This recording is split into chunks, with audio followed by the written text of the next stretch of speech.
Galing ng asawa ko. Ayos yan na. Tapos mo na pala doon kahapon. Ang ganda pala niyang tingnan. Ang galing oh, nagamit yung ano, tinanggal na bubong namin diyan. Ayan. Yes, mapagtaniman ko na doon sa gilid doon. Lagyan ko ng mga bulaklak. Ito rin daw, lalagyan din niya to. Ang galing ano.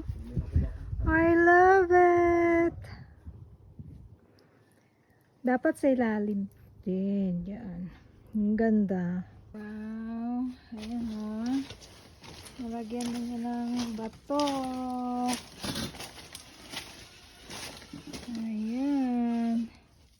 Galing. Ganda. Terno na yung hagdan namin. Ang ganda na siya.